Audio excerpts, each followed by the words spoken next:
سبھی اصلی کردار ہیں، میں نے ان کے نام نہیں لکھے۔ ان میں سے ایک صاحب کو تو خدا نے وزیر مملکت بھی بنایا۔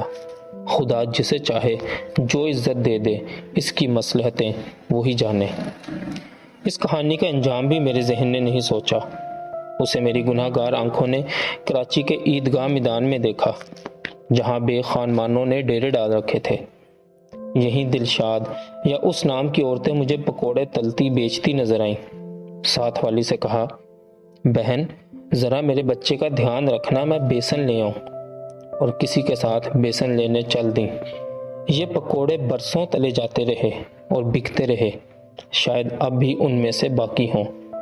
یہ بچے اب 13-14 برس کے ہونہار کلی مزدور یا بھیک منگے اس ارض موعود کے شہریوں میں شامل ہیں۔ 1947 ابھی ختم نہیں ہوا۔ اس کہانی کی کہانی بھی ختم نہیں ہوئی۔ کراچی کے بعد میرا تقرر لاہور میں محکمہ صنعت کے ڈائریکٹر کے طور پر ہوا۔ ایک روز ڈاک میں ایک پھٹا پرانا پیلا لفافہ مجھے ملا۔ سواد تحریر قطعی طور پر اجنبی تھا۔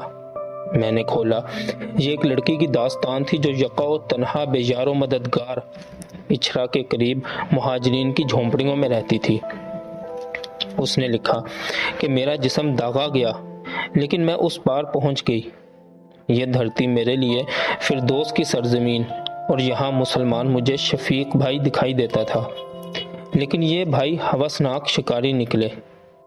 انہوں نے میری جو خاطر مدارت کی، اس کے طفیل میں تپے دق کی مریض ہوں، اور میرے بہت دن باقی نہیں۔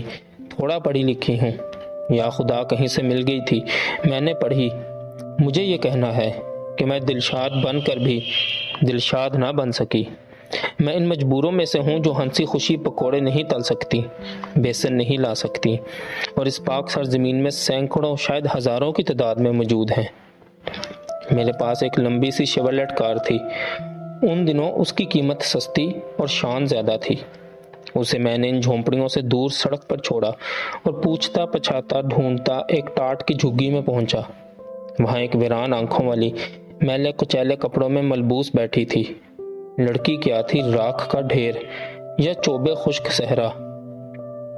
لگا کے آگ جسے کارواں روانہ ہوا۔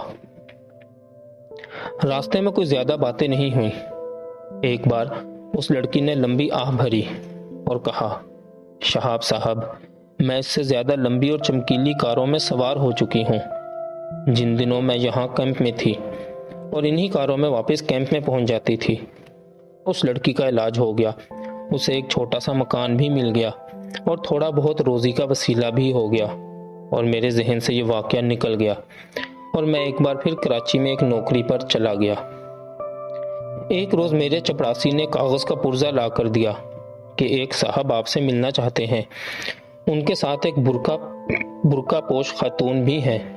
نام ان صاحب کا میرے لیے اجنبی تھا۔ میں نے انہیں اندر بلایا اور کہا، معاف کیجئے، میں آپ کو پہچانا نہیں۔ ان صاحب نے مسکرا کر اس برقع پوش خاتون کی طرف اشارہ کیا جس نے اب نقاب الٹ دیا تھا۔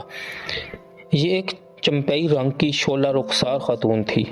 اس نے کہا، میں اچرا کی جھگی میں رہنے والی دلشاد ہوں جو دلشاد نہ بن سکی۔ یہ میرے میاں ہیں اور میں آپ کا شکریہ ادا کرنے آئی ہوں کیونکہ میں پھر زندوں میں ہوں۔ رات کو یہ لوگ میرے ہاں کھانے پر آئے۔ دوسرے روز پھر 10 کروڑ آبادی میں گم ہو گئے اور اس پر کئی سال گزر گئے۔ پچھلے دنوں، ابھی چند ماہ پہلے کی بات ہے کہ میں صدر پاکستان کے ہمراہ مشرق وسطیٰ کے دورے کی ایک منزل تہران میں اترا۔ یہ تیل کا مرکز ہے اور امریکہ کا ایک اہم فوجی اڈا۔ یہاں حسب رسم ہمارا تعارف مقامی عہدیداروں اور معززین سے کرایا گیا۔ انہی میں ایک صاحب پاکستانی تھے، ریشمی صافہ باندھے ہوئے۔ انہوں نے کہا، شہاب صاحب، آپ مجھے پہچانے؟ میں نادم ہوا تو بولے، میں آپ سے کراچی میں ملا تھا اور یہ میری بیوی ہیں، انہیں آپ مجھ سے زیادہ جانتے ہیں۔ یہ وہی خاتون تھی لیکن اب پہچانی نہیں جاتی تھی۔ چہرے پر جوانی کے علاوہ خوشحالی کی آسودگی اور طمانینت کا نور تھا۔ اس نے بتایا کہ اب ہمارا 3 سال کا ایک بچہ بھی ہے۔ اس کتاب کے لکھے جانے کے 14 سال بعد مجھے یقین ہو گیا کہ موت کے بعد تو نہیں، البتہ اس عرضی زندگی میں آواگون کا چکر ضرور چلتا ہے۔ زندہ انسان آخری موت سے پہلے کئی مرتبہ مرتا اور کئی بار نیا جنم لیتا ہے۔ کشتگاں خنجر تسلیم را، ہر زمان از غیب جانے دیگر است۔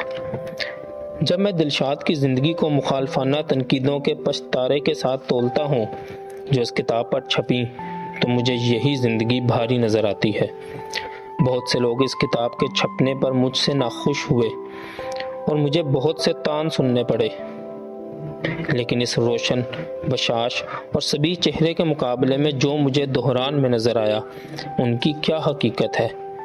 اگرچہ اس نتیجے کو بھی میں ضمنی ہی سمجھتا ہوں، مجھے تو فقط اپنے یار جانی اللہ اور اس کی سبک چہرہ بیوی کی کہانی لکھنی تھی، جن کے انتظار میں میں ہفتوں واہگہ بارڈر پر کھڑا رہا اور جن کی تلاش میں نے وہ سب کچھ دیکھا جو ہزار کوشش کے باوجود بھی میرا قلم پوری طرح لکھنے سے قاصر رہا۔